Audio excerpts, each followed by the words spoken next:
ભરૂચની ઝઘડિયા જીઆઈડીસીમાં જે કામદારો દાઝી ગયા હતા તેવામાં હવે વધુ એક કામદારનું મોત થયુંના સમાચાર જે સામે આવ્યા છે। શું છે સમગ્ર મામલો તેના વિશે વિગતે ચર્ચા કરીશું। નમસ્કાર, હું છું પ્રથમ મોદી, આપ જોઈ રહ્યા છો નિર્ભય ન્યૂઝ। થોડા સમય પહેલા ભરૂચની ઝઘડિયા જીઆઈડીસીમાં જે પ્રકારે આગ લાગવાનો બનાવ સામે આવ્યો હતો, જેમાં 16 કામદારો જે છે તે દાઝી ગયા હતા અને 16 કામદારમાંથી 2 કામદારના સૌથી પહેલા મૃત્યુ થઈ ગયા હતા અને એવામાં વધુ એક કામદારનું મોત થયુંના સમાચાર જે સામે આવ્યા છે। એટલે કુલ હવે 3 કામદારોના આ મામલે મોત થઈ ગયા છે। ઘટનાની વિગતે ચર્ચા કરીએ તો ભરૂચ જિલ્લાના ઝઘડિયા જીઆઈડીસીમાં આવેલી કેમિકલ કંપનીમાં થયેલા બ્લાસ્ટ મામલે ધારાસભ્ય ચૈતર વસાવા અને યુવકો પણ ત્યાં પહોંચ્યા હતા અને ત્યાં પહોંચીને ઉગ્ર રજૂઆત કરવામાં આવી હતી, ઉગ્ર ન્યાયની માંગ પણ કરવામાં આવી હતી। ચૈતર વસાવા દ્વારા ત્યાં વિરોધ પ્રદર્શન પણ કરવામાં આવ્યું હતું અને એ સમયે આપણે જોયું હતું ચૈતર વસાવા દ્વારા એક વ્યક્તિને ત્યાં લાફો પણ મારી દેવામાં આવ્યો હતો અને એ જ મામલે હવે વધુ એક કામદારનું ત્યાં મોત થયાના સમાચાર જે સામે આવ્યા છે।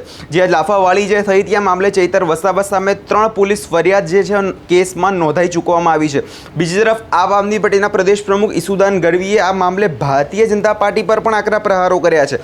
ઘટનાની જો વિગતે ચર્ચા કરીએ તો કેમિકલ કંપનીના થયેલા બ્લાસ્ટ બાદ પીડિતોને ન્યાય આપવા માટે ડેડિયાપાડાના ધારાસભ્ય ચૈતર વસાવા ત્યાં ઘટના સ્થળે પહોંચ્યા હતા।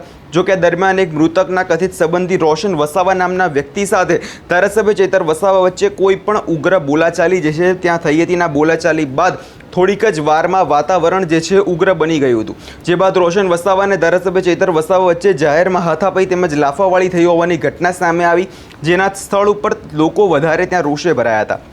આ ઘટના બાદ ઝઘડિયા જીઆઈડીસીમાં પોલીસ સ્ટેશન દ્વારા તાત્કાલિક ધોરણે કાર્યવાહી હાથ ધરવામાં આવી। પોલીસે ધારાસભ્ય ચૈતર વસાવા સામે કુલ અલગ 3 ફરિયાદ નોંધી છે અને આ ફરિયાદોમાં રોશન વસાવાને માર મારવો, સરકારી કામકાજમાં દખલગીરી કરવી અને કંપનીના પરિસરમાં ગેરકાયદેસર રીતે પ્રવેશ કરવા સહિતના આરોપો જે છે લગાવવામાં આવ્યા છે અને આ જે આરોપો તમામ લગાવવામાં આવ્યા છે તેનો આમ આદમી પાર્ટી દ્વારા સખત પ્રકારે વિરોધ કરવામાં આવી રહ્યો છે।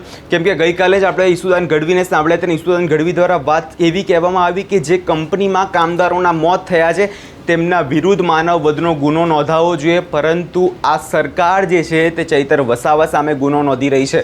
જે રીતે પીડિતોને ન્યાય મળવો જોઈએ, જે રીતે પીડિતોના ન્યાયની વાત કરવી જોઈએ, અહીંયા કોઈ પણ પ્રકારે વાત કરવામાં નથી આવી રહી, પરંતુ આ કેસમાં ઉલટાનું ચૈતર વસાવાને ફસાવાનું ષડયંત્ર જે છે અહીંયા ખાસ રચી લેવામાં આવ્યું છે। આવી વાત જે છે કરવામાં આવી છે, પરંતુ જે પ્રકારે અત્યારે ઝઘડિયા જીઆઈડીસીના આખા કેસમાં સરકાર દ્વારા પણ હજુ કોઈ પણ પ્રકારે સ્પષ્ટતા આપવામાં આવી નથી। સરકાર દ્વારા મૃતકોને સહાય પણ જે છે આપવામાં આવી નથી। ના કેસમાં દિવસે ને દિવસે જે મૃતકો છે તેની સંખ્યા અત્યારે હાલ વધી રહી છે। હવે એ જોવાનું રહેશે આગળના સમયમાં થાય છે શું, કેમ કે આ ઘટનાને પગલે ગુજરાતના રાજકારણમાં જોવા જઈએ તો ખૂબ જ ગરમાવો આવી ગયો છે।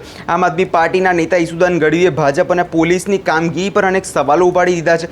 ઈસુદાન ગઢવીએ જણાવ્યું કે કંપનીની બેદરકારીને લીધે કામદારોના જીવ ગયા છે, તો એ ખરેખર તો કંપની પર માનવ વધનો ગુનો દાખલ થવો જોઈએ, પરંતુ અહીંયા આમ આદમી પાર્ટીના નેતાઓને જે લોકોના અવાજ ઉપાડે છે તે નેતાઓને ફસાવવામાં આવી રહ્યા છે, જેવા ગંભીર આરોપો લગાવવામાં આવ્યા છે। કેમ કે શ્રમિક માટે અવાજ ઉઠાવનાર જે ચૈતર વસાવા સાથે કંપનીના લોકોએ ખરાબ વર્તન કર્યું અને હવે તંત્ર દ્વારા જ ચૈતર વસાવા પર 3 ફરિયાદ દાખલ કરી તેમને જેલમાં નાખવાનું આખું ષડયંત્ર રચવામાં આવી રહ્યું છે।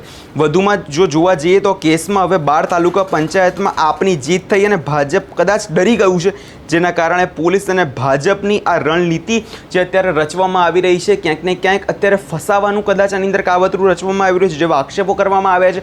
વધુમાં જો આ મામલાની અંદર હજુ પણ પીડિત પરિવારોને ન્યાય આપવામાં નહીં આવે તો આગળના સમયમાં ઉગ્ર આંદોલનની પણ આમ આદમી પાર્ટી દ્વારા ચીમકી આપી દેવામાં આવી છે। કેમ કે જે મૃતક કામદારો છે તેમના માટે અત્યારે સહાયની માંગ કરવામાં આવી હતી કે જે મૃતક પરિવારો છે તેમને સહાય આપવામાં આવે, તેમને જે કમ્પન્સેશન છે આપવામાં આવે, પરંતુ હજુ સુધી કોઈ પણ પ્રકારે તંત્ર દ્વારા કરવામાં આવ્યું નથી। જો આગળના સમયમાં પણ કરવામાં નહીં આવે તો હવે ઉગ્ર આંદોલન કરવામાં આવશે જેવી ચીમકીઓ પણ આપી દેવામાં આવી છે। હવે જોવાનું આગળના સમયમાં એ રહેશે કે શું થાય છે। આ વિષયની અંદર તમારો શું અભિપ્રાય છે અમને કમેન્ટ કરી ચોક્કસથી જણાવજો અને અમારી ચેનલ નિર્ભય ન્યૂઝને લાઇક, શેર અને સબસ્ક્રાઈબ કરવાનું ભૂલશો નહીં।